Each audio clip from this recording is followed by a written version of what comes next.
Ave Maria, cheia de graça, o Senhor é convosco. Bendita sois vós entre as mulheres, e bendito é o fruto do vosso ventre, Jesus.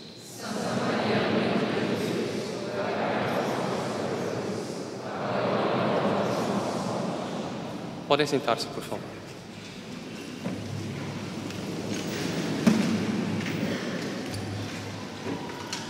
Sem dúvida, todos os arautos aqui e as irmãs que estão no coro já passaram por isso, sobretudo nessas fases de muito calor, como nós estamos vivendo atualmente.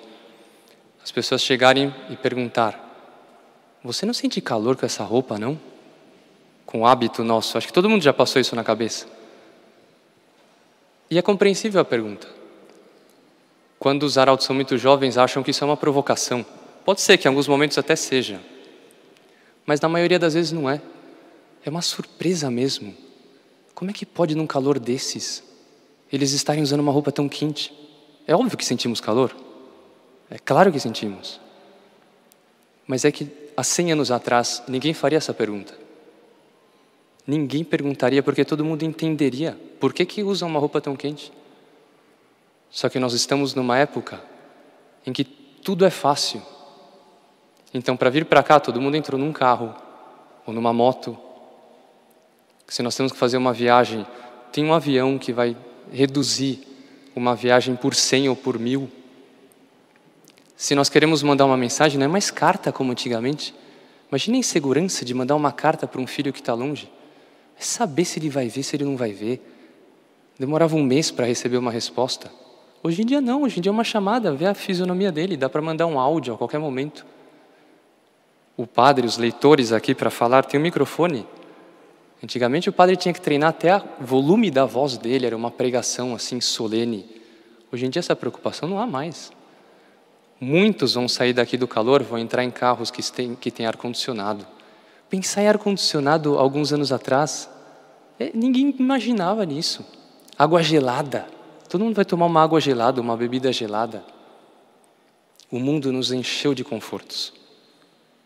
Nos encheu de regalias, de facilidades. Só que se nós tomássemos a frase do Evangelho de hoje, de nosso Senhor Jesus Cristo, dizendo: é agora o julgamento deste mundo. Qual seria a sentença para o século 21, para esse ano de 2024? É agora o julgamento deste mundo. Não vai acontecer hoje, porque ainda tem coisas para se cumprirem até lá. Mas digamos que hoje fosse o fim do mundo. Qual seria a sentença de Deus para esse século? Para a humanidade? Se nós vamos considerar só uma coisa, hein? Só um detalhe desse mundo. No Brasil, a terra que era conhecida pela terra da bondade, a terra das pessoas que convivem bem, a terra na qual os estrangeiros vêm e se sentem em casa. É um pouco assim ainda. A cada 1 hora, 3 brasileiros se suicidam. E 20 tentam se suicidar e não conseguem. A gente vai dizer, não, mas é porque, claro, também, o Brasil é um país que não está totalmente desenvolvido. Os Estados Unidos, a cada 1 hora são 6 que se matam e 35 que tentam se matar. E na Inglaterra isso sobe para 16 a cada hora. O que é isso? O que está acontecendo com esse mundo? No qual a gente tem tudo, mas não tem nada. É uma das principais causas de morte no mundo. E quando a gente diz isso, quando um sacerdote diz isso, ele não tem a intenção de estar condenando essas pessoas que estão sofrendo essas coisas. Porque a maioria deles, nós sabemos, são pessoas que chegam a um tal grau de angústia, a um tal grau de abalo psicológico, emocional, que muitas vezes nem são responsáveis totalmente pelo ato deles, o ato de se tirar a vida. Eles são vítimas. Eles são vítimas do mundo. Eles são vítimas do chefe deste mundo, como nosso Senhor denuncia aqui no Evangelho. O que aconteceu com o mundo? Onde nós temos tudo. A humanidade disse: venha prazer, venha liberdade. Hoje em dia se diz: deixa o jovem ser o que ele quiser. Tá bem, para depois de alguns anos ele tentar se matar? É assim que nós estamos formando a próxima geração? Daqui a pouco não tem mais gente na Terra porque todo mundo se mata. O que a humanidade abandonou? para chegar à situação na qual está hoje em dia. É o que está no Salmo de hoje, a figura do rei Davi que canta o pedido de perdão dele. O rei Davi, que nesse estado aqui, quando ele vai dizer, tende piedade, ó meu Deus, misericórdia, é o salmo mais famoso da Sagrada Escritura, o Salmo 50. Ele tinha acabado de cobiçar a mulher do próximo, ter um adultério e um homicídio. O rei Davi tão inocente. O rei Davi que quando Saul começava a persegui-lo, ele já ungido por Deus, um dia se encontram numa gruta, Saul querendo matá-lo, ele tinha tudo para se vingar de Saul. Ele corta um pedaço da capa do rei Saul, para depois mostrar para ele, eu podia ter te matado e não te matei. E ele fica com peso de consciência, com remorso, o que eu fiz? Eu cortei a capa de Saul. Tá bem, alguns anos depois ele ia assassinar os melhores generais dele. O que aconteceu? Qual que é o processo que leva o inocente a terminar em assassino? É uma coisa só. E é isso que aconteceu no mundo. O que aconteceu nesse mundo foi o abandono da honestidade. Ou a retidão, chamem como quiserem. A honestidade acho que é a palavra mais que nós conhecemos melhor. A honestidade foi abandonada. Ninguém confia em mais ninguém. As pessoas passam pela rua, não se cumprimentam, mas por quê? Porque eu não sei qual é a intenção do outro. As pessoas não se confiam mais. Por que a honestidade foi abandonada? Por quê?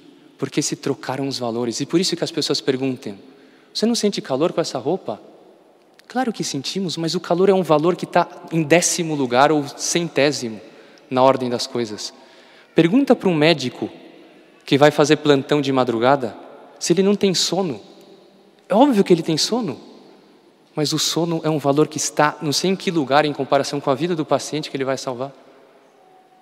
E um religioso, uma religiosa, sabem que se vestindo com o hábito deles, eles estão pregando o nosso Senhor. Eles estão pregando o Evangelho, eles estão pregando a cruz. Nesse mundo que está abandonando a cruz, pode passar o calor que for. Se estiver no deserto do Saara, nós vamos estar de hábito. De qualquer jeito. Mas o mundo não entende mais isso. Nós fomos muito deformados. Nós somos vítimas desse mundo. Só que chega um grau, e esse é o grande mistério, em que nós temos uma capacidade muito misteriosa. O ser humano, todos nós, todos nós que estamos aqui, nós temos a capacidade de nos enganar a nós mesmos. E a pessoa faz as piores coisas, colocando-se como vítima. Vai ver todos os excessos das revoluções que houve no mundo. A Revolução Francesa, matando gente em quantidade. No fundo, somos vítimas. Nós estamos sendo vitimados, vamos derrubar quem está em cima. E a pessoa se engana e faz loucuras. Todos nós já tivemos a experiência de, em certo momento, estar achando que estamos fazendo algo certo, e é necessário que alguém nos acorde. Olha, o que você está fazendo não está bem. A gente, nossa, onde é que eu estava com a cabeça? E foi o que aconteceu com Davi. Ele estava tão cego, ele se havia enganado a tal ponto, que quando o profeta vai repreendê-lo pelo assassinato do general dele, conta uma história tão óbvia que era para ele. Um homem tinha várias ovelhas e o vizinho tinha uma só. Ele queria fazer uma festa com uma ovelha, então roubou a ovelha do vizinho. Oh, pelo amor de Deus, como que ele não entender que era para ele? E Davi, quem que é esse homem? Eu vou matá-lo. Esse homem és tu, ó rei. E é isso. Infelizmente, na face da terra, abandonaram aqueles que dizem, não existe mais. As pessoas que dizem para a humanidade, isso está certo, isso está errado. Não façam isso. Às vezes, as pessoas que teriam a missão profética, a missão até pelo ministério que receberam da igreja, que receberam de Deus, de dizer a verdade para o mundo, essas pessoas calam. E por isso o mundo está na situação que está. Ninguém mais ouve a verdade. E o pretexto é a misericórdia. Nós temos que perdoar as pessoas. Vamos dizer a verdade, coitado, ele não tem culpa. Para depois essas pessoas se matarem. Quem oculta a verdade está com as mãos cheias de sangue. Eles são cúmplices da situação do mundo. Nós não podemos ser assim.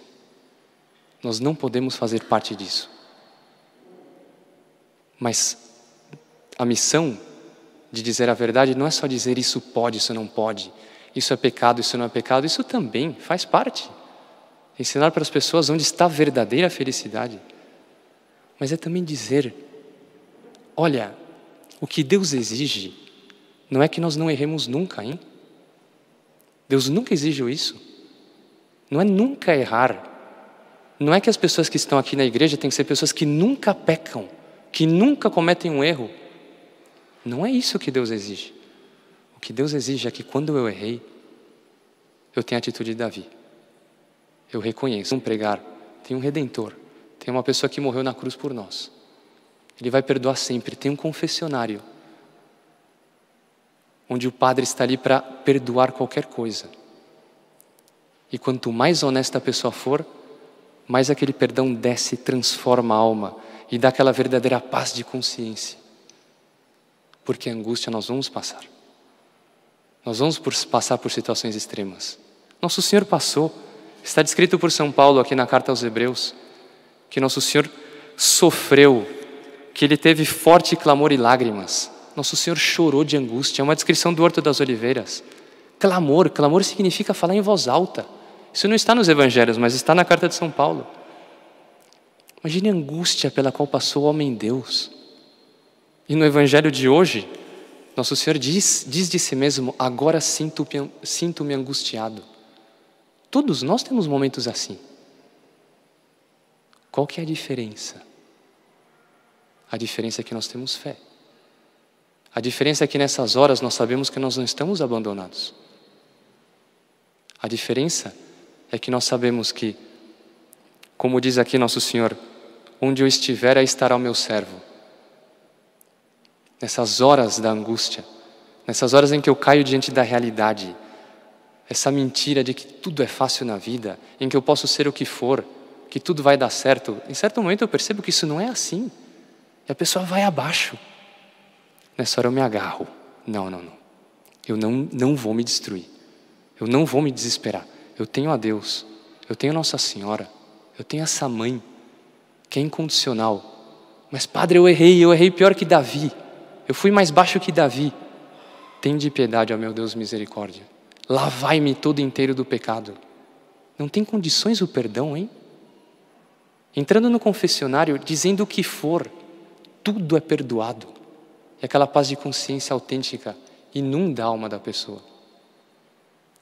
Então, hoje, pensemos um pouco nessa situação do mundo. Porque o mundo não é uma pessoa. O mundo é um conjunto, nós somos parte desse mundo. Querem transformar o mundo, querem transformar o século XXI, querem transformar o que vem pela frente, comecemos por nós. Sejamos nós honestos. Quando eu errar, perdão, meu Deus. Peço perdão até em relação à pessoa com a qual eu posso ter errado. Vou para o confessionário. Não justifico o que eu faço. Na hora das angústias, não estou abandonado. Eu vou para Deus, eu vou para Nossa Senhora, eu rezo o meu anjo da guarda. Eu me agarro no que for. E aí sim, nós começamos uma transformação. E na esperança de que vai se realizar o que está na primeira leitura de hoje. Dias virão em que Deus vai infundir a lei dele nas entranhas das pessoas. É o que Nossa Senhora prometeu. O mundo naturalmente não tem solução. Não vai ser uma nova filosofia, não vai ser um modo novo de governar o mundo que vai transformar a humanidade. Depois de ter descido tanto, vai ser uma intervenção de Deus. Vai ser uma intervenção de Nossa Senhora. Preparemos-nos para isso. Com confiança, com fé, mas começando a reforma. Começando a transformação do mundo pela transformação de nossas almas. Louvado seja nosso Senhor Jesus Cristo.